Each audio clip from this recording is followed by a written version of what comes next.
इतने सालों से बीजेपी कई सिटीज़ में या कई इलाकों में हार जाती थी जो कि दूसरे वर्ग के थे। मैं ये सोचती थी कि भाई मोदी जी भी तो दूसरी पार्टीज़ की तरह, मतलब बीजेपी भी तो दूसरी पार्टीज़ की तरह फ्री राशन दे रही है। बल्कि बीजेपी ने तो ये उज्ज्वला स्कीम भी निकाली, आयुष्मान स्कीम भी चलाई है, और भी महिलाओं के लिए इतनी है, बेटियों के लिए इतनी है, पढ़ने वाले बच्चों के लिए इतनी स्कीम्स निकाल रखी हैं। और टाइम टाइम पे राशन भी फ्री मिल रहा है, खातों में भी रुपए आते हैं, कोई परेशानी होती है तो ऐसी क्या बात है जो एक पर्टिकुलर वर्ग बीजेपी को वोट नहीं देना चाहता। आप जाके मुझे समझ में आया कि भाई चक्कर क्या है। चक्कर ये है कि उन्हें ये सब चाहिए ही नहीं। ना उन्हें राशन चाहिए, ना उन्हें आयुष्मान उससे स्कीम से मतलब है, ना उन्हें डेमोक्रेटिक कंट्री से मतलब है, ना उन्हें फ्री स्पीच से मतलब है।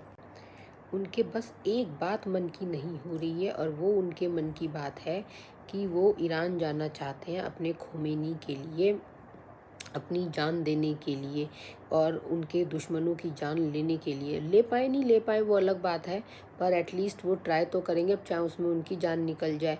इतनी एक औरत तो बेचारी इतनी बिलक बिलक के रो रही है कि वो दिल से कह रही है कि बस एक बार मोदी जी बोल दें कि तुम ईरान चले जाओ, तो मैं अपने खोमेनी के लिए, अपने सुप्रीम लीडर के लिए, अपने धर्म गुरु के लिए मैं वहाँ ईरान चली जाऊँगी। ऐसे ही दो जवान लड़के कह रहे हैं कि मैं जाऊँगा, मैं चक्कू लूँगा अपनी छाती पे, मैं इज़राइल की छाती में चक्कू घोंपूँगा। अब वो इज़राइल या यूएस के घोंप पाए नहीं पाए, वो उन इज़राइल उनके घोंप दे, वो अलग बात है। पर एटलीस्ट वो लड़ने तो जाना चाहते हैं, और वो सिर्फ एक मोदी जी की हाँ का इंतज़ार कर रहे हैं। मुझे ये समझ नहीं आ रहा कि भाई मोदी जी, आप उनके मन की इच्छा क्यों नहीं पूरी कर रहे हैं।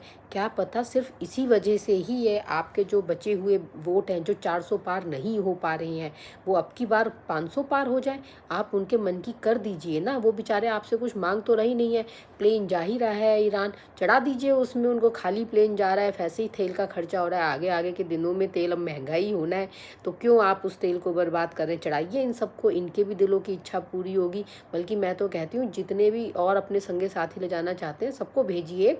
कम से कम इनके दिलों की मरते वक्त आखिरी ख्वाहिश तो पूरी होगी कि हमने अपने खुमैनी के लिए कुछ किया, हमने अपने लोगों के लिए कुछ कहा।